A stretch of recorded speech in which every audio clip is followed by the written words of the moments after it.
দর্শক, কোরবানির পশুর হাট ও খামারিদের শেষ সময়ের প্রস্তুতি বিষয়ে এখন আমরা জেনে নেব আমাদের সহকর্মীদের কাছ থেকে। ঠাকুরগাঁও পশুর হাটে আছেন আমাদের সহকর্মী জয় মহন্ত আলোক। তিনি জানাচ্ছেন সেখানকার সবশেষ অবস্থা।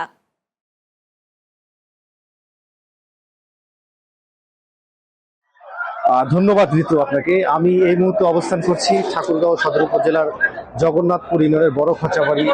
এখানে শনিবার এবং মঙ্গলবার এই দুদিনের হাট বসে। আজও কিন্তু আমরা দেখছি, সকাল থেকে লক্ষ্য করে দেখছি, সামনে কুরবানিকে ঘিরেই কিন্তু বিভিন্ন এলাকা থেকে মানুষ এই হাটে গরু নিয়ে এসেছেন এবং ক্রেতারাও এসেছেন গরু কেনার জন্য। তবে আমরা যতটুকু লক্ষ্য করে দেখেছি এবং তাদের কাছ থেকে যেটি শুনেছি, অন্যান্য বার যারা বিক্রেতা রয়েছে তারা যখন গরু বিক্রি করতে আসে তারা একটি ভালো দাম পায়।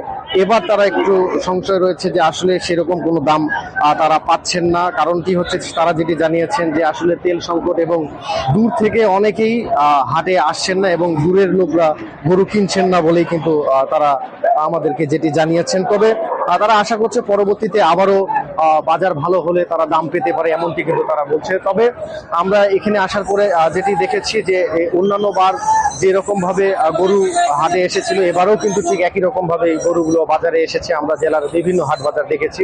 আইটি বিষয় জানিয়ে রাখি, এই ঠাকুরগাঁও জেলা প্রশাসন এবং উপজেলা প্রশাসনের পক্ষ থেকে তারাও মনিটরিং করছে যেন কোনো রকম কোনো সমস্যা না হয়, সেটিও কিন্তু তারা দেখভাল করছে বলে কিন্তু আমরা জেনেছি। তো এই ছিল ঠাকুরগাঁও থেকে।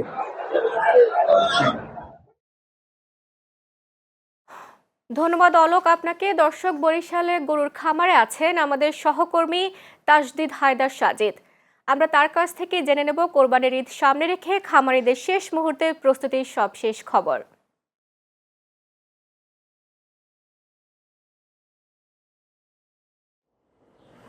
জি ধন্যবাদ ঋতু। আমি এই মুহূর্তে অবস্থান করছি আগৈলঝাড়া উপজেলার বাসাইল গ্রামের যে রাইয়ান ডেয়ারি ফার্ম, সেই ডেয়ারি ফার্মে দরজায় করা নাড়ছে পবিত্র ঈদুল আজহা। সেটিকে সামনে রেখে আগৈলঝাড়া উপজেলার যারা খামারি রয়েছে তারা ব্যস্ত সময় পার করছে।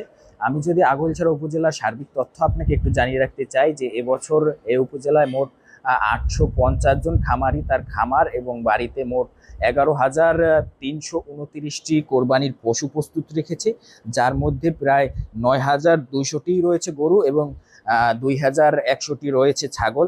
আমি এ বিষয়ে উপজেলা প্রাণী সম্পদ অফিসের সাথে যোগাযোগ করেছি। তারা আমাকে যেটি জানিয়েছে যে আগৈলঝাড়া উপজেলায় এবছর প্রায় 9 থেকে 9,500 পশুর চাহিদা রয়েছে। ফলে ফলে উপজেলার চাহিদা মিটিয়ে বাকি যে পশু রয়েছে সেটি দেশের বিভিন্ন অঞ্চলে বিক্রির জন্য পাঠানো যেতে পারে।